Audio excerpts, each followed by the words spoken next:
my appointment to the Senate, where I was able to help advance important social changes. Over the years, I have seen Canada evolve into the most ethnically diverse country in the world. I believe this growing diversity is elevating our country, is making Canada stronger, more creative, and more open to different cultures and points of view. And a long time ago, I made a conscious choice to promote the benefits of diversity and inclusion and to denounce the racism and intolerance that jeopardizes these advantages. As young graduates, you have a choice as well, a choice of how you want to contribute to our country and to the world. And I hope that you will use your abilities, seize your opportunities, and choose to become positive agents of change. You can take on this role. You can make a difference. Just look at the world today.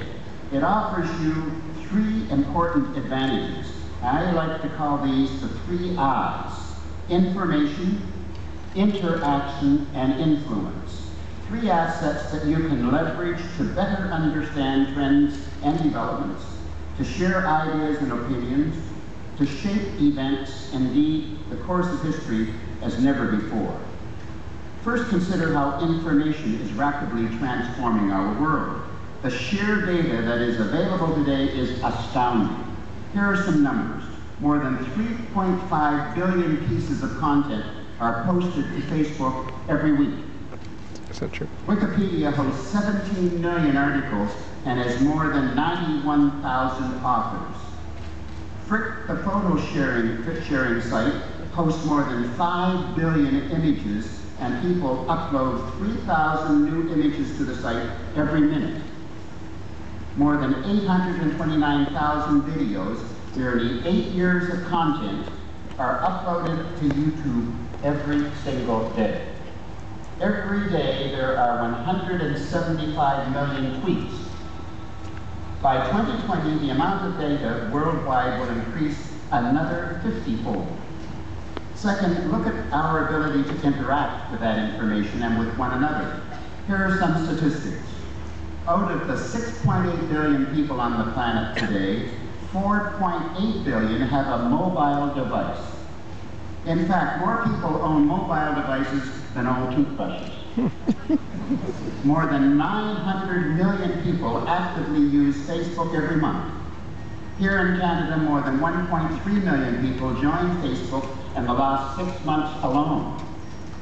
Twitter has more than 140 million active users, and 1 million accounts are added every single day. LinkedIn has over 150 million members, and 2 new members join every second.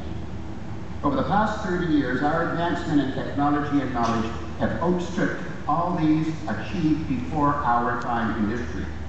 We have more information at our fingertips. We have more opportunities to interact with more people than ever before in the history of the world. And that means that each one of us has an unprecedented opportunity to influence other people and events. This is the third and I believe the most important I. Consider what happened with the Arab Spring, the revolutionary wave of demonstrations and protests that began in December of 2010.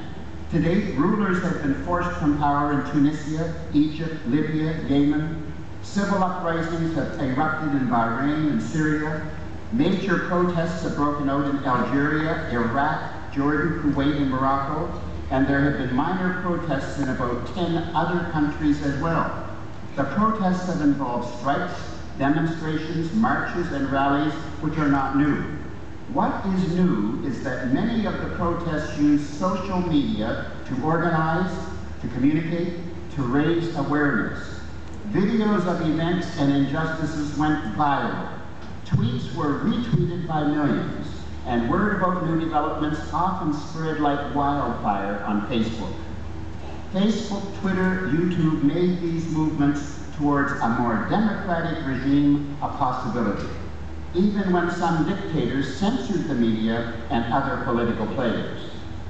Former South African president, Mr. Mbeki, gave a speech recently about how oppressed people can force social change.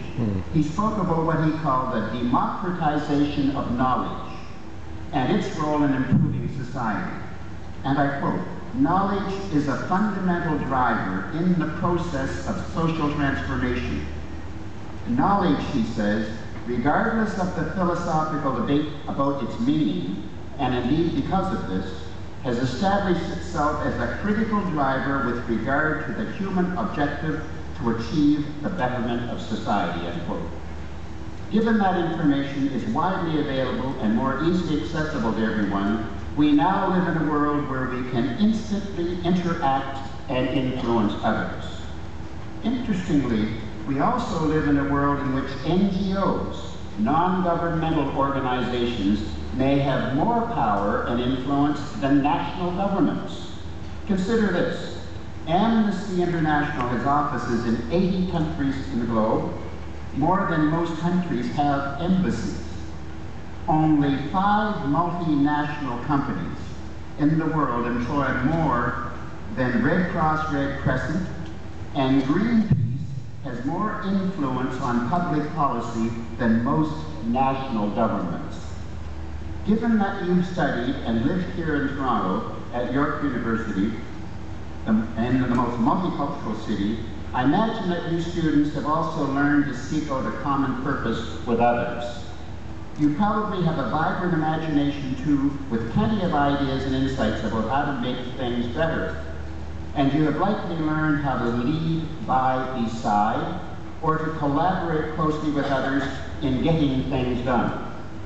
These are tremendous assets for you as individuals. Combine them with the incredible access that we have to information today, and with the powerful tools available to us to interact with so many other people worldwide, I believe that your capacity to influence, to become a change agent, is huge. In fact, it's awesome. I meet many young people on the job and throughout my travels in the country and around the world, and I must say that I am often impressed by their receptiveness to new ideas and insights. They tell me about their encounters with people from a wide variety of cultures and backgrounds. They seem to know firsthand that many people from a diversity of origins share the same anxieties and hopes for the future. They appear to understand that what divides us is not as important as what we share in common. And I take immeasurable comfort in my observation that their more intimate knowledge and awareness of other cultures appears to be breeding a new level of acceptance for the beliefs of others. We need to promote this acceptance now more than ever before. As His Highness the Aga Khan said, peoples mix and mingle, side by side, to an extent that was once thought unimaginable. The world is becoming more pluralistic in fact, but it is not keeping pace in spirit. Indeed, our world continues to face many painful problems. Terrorism is an ever-present threat to global security. Wars continue to rage in many parts of the planet, and racism and intolerance still persist. These are monumental challenges. It may seem that one person, one group, or one country cannot possibly make a difference, but that is no longer true. Remember York's motto, "Canada via, the way must be tried." Students, you have a wealth of information at your disposal. You can interact with others anytime, anywhere, and you can influence events, trends, and other people. As you make your way forward in the future, I hope that you will take advantage of your great potential to make a difference and to make our world better.